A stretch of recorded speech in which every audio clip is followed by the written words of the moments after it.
इतिहास उठाइए, अपना इतिहास उठाइए। बताए हैं ना कि द्रविड़ इतिहास उठाने के बाद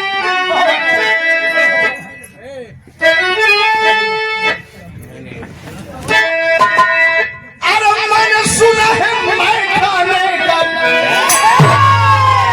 मैंने सुना है मैं खाने का नाम बदलने वाला, खोल के बोतल रख दे सामने, अरे जाम बदल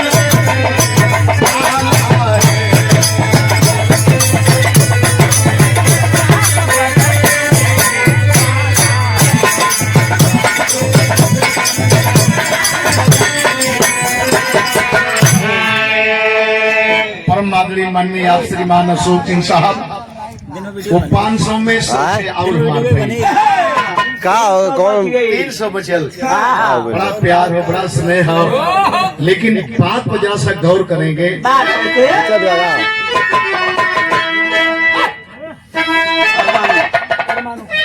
अरमानों से पली जिंदगी, अरमानों से पली जिंदगी, हरे अरमानों ले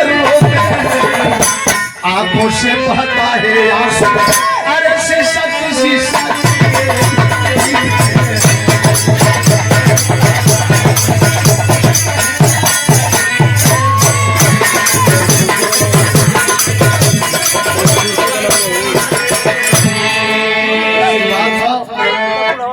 दो लाइन तरीसा हमारे अंदाज में।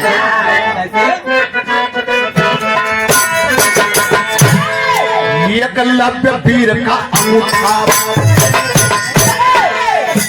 एकलव्य वीर का अंगूठा सीने में यदि धसा है, सीने में यदि धसा है तो जात पात के अंदर नाहर कर धसा है।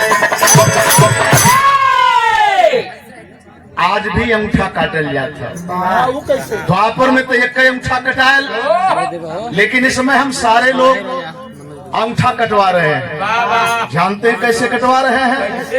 5 किलो राशन मिला था तो पहले अंगूठा लगावल जाता, बिना अंगूठा लगौले राशन न मिला था, बगल में हो जाता कट के तो अंगूठा न कटल क्यों का कटल, अंगूठा कमाई हमने। कान को दुनिया जानती थी सूत पुत्र नहीं है, लेकिन सूत पुत्र के नाम से उसे तबाह कर दिया गया। क्या बात है? क्रांति की आई बेला,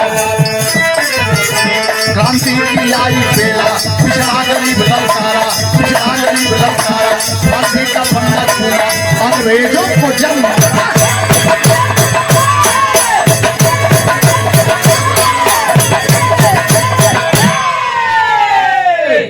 दूल्हे राजा अधेरिया राजा जनक मानला, लड़का के बाप के राजा दशरथ मानला। काहे के जबरी मनवा वाला लोग, काहे के जबरी मनवा वाला, मन ही में तो बतिया बिगड़त है। क्या बात है, उठा देते अब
इसो मार करना, लेकिन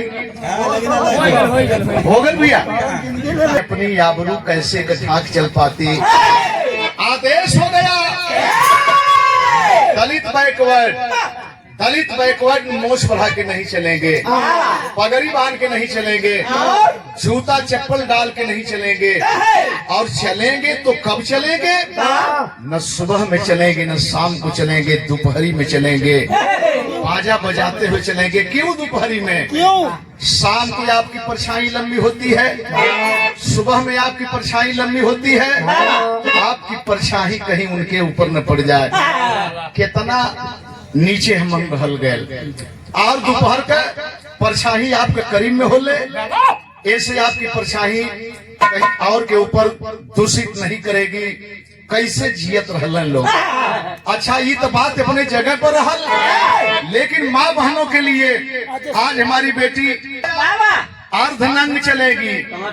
कमर के नीचे कपड़ा रहेगा और कमर के ऊपर नंगा रहेगा। उसके बावजूद भी हम उनके स्तन को नापेंगे। पढ़े लिखे विद्वानों, नंदलाल ही विद्वान नहीं है, नंदलाल ही पढ़ा लिखा नहीं है।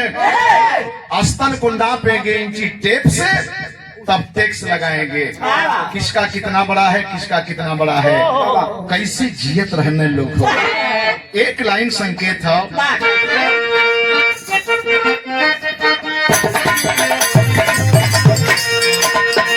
अरे बैपर रूप तोहार, अरे बैपर रूप तोहार, गजब सूरतिया की पवन।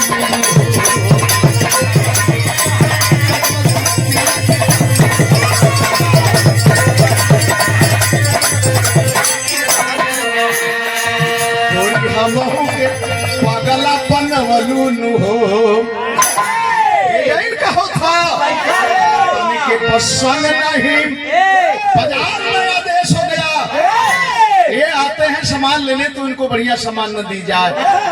है घसी पची सामान दी जाए, वो भी ऊंचे दाम में। भाजी भाग ना। अच्छा अच्छा, ठीक ठीक ठीक है, बैठा। क्या बात है। तने के पसंद नहीं, तने के पसंद नहीं, पेट के भोजन जो हकदान।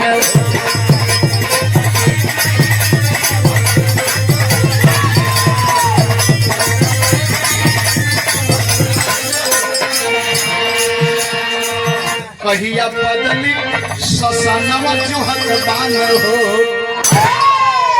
ना। अरे मनवा मलिन कई के चलली डहरिया, करत ताई देखी देखी के चिकरिया। गजब में हनवा लगल जैसे बनवा जो हकदान हो। कहिया बदली ससनवा जो हकदान हो। कैसे हम